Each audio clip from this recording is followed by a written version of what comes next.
മാറാല പിടിച്ചു തുടങ്ങിയ ചരിത്ര പുസ്തകങ്ങളിലെ താളുകൾ കൊണ്ട് വലിയ കാര്യമൊന്നും ഇല്ലെന്ന് എല്ലാവർക്കും അറിയാം. പക്ഷെ എന്നാലും നമുക്കിപ്പോൾ എടുത്തു പറയാൻ ചില ചരിത്രങ്ങൾ മാത്രമല്ലേ ഉള്ളൂ. ചരിത്രമുള്ളവർക്ക് തൽക്കാലം അത് പറഞ്ഞ് ആശ്വസിക്കാം. ജംഷഡ്പൂരിനെതിരെയുള്ള മത്സരത്തിലേക്ക് നീങ്ങുന്നതിന് മുമ്പ് ചരിത്ര പുസ്തകങ്ങളിലെ കണക്കുകൾ കേരള ബ്ലാസ്റ്റേഴ്സിന്റെ ആരാധകർക്ക് ചെറുതല്ലാത്ത ഒരു ആശ്വാസം പകരുന്നുണ്ട്. കാരണം ജംഷഡ്പൂർ എഫ്സിക്കെതിരെ കേരള ബ്ലാസ്റ്റേഴ്സിന് അത്യാവശ്യം മികച്ച ഒരു റെക്കോർഡുണ്ട് എന്ന് തന്നെ കരുതാം. 16 തവണയാണ് ഈ രണ്ട് ടീമുകളും ഏറ്റുമുട്ടിയത്. അതിനകത്ത് കേരള ബ്ലാസ്റ്റേഴ്സിന് 5 തവണ വിജയിക്കാൻ കഴിഞ്ഞപ്പോൾ 3 തവണ മാത്രമാണ് ജംഷഡ്പൂരിന് വിജയിക്കാൻ കഴിഞ്ഞത്. മറ്റുള്ള മത്സരങ്ങളെല്ലാം സമനിലയിൽ കലാശിച്ച ഒരു ചരിത്രമാണ് നമുക്കുള്ളത്.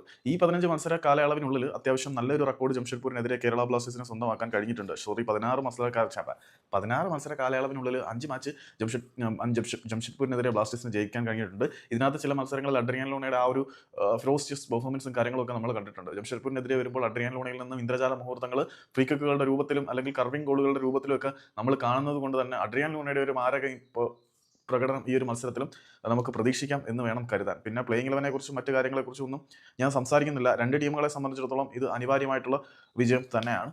സോ ചരിത്ര പുസ്തകങ്ങളിലെ താളുകൾ ബ്ലാസ്റ്റേഴ്സിന് ചെറിയൊരു ആശ്വാസം നൽകുന്നുണ്ട് എന്ന് മാത്രമേ പറയാനുള്ളൂ.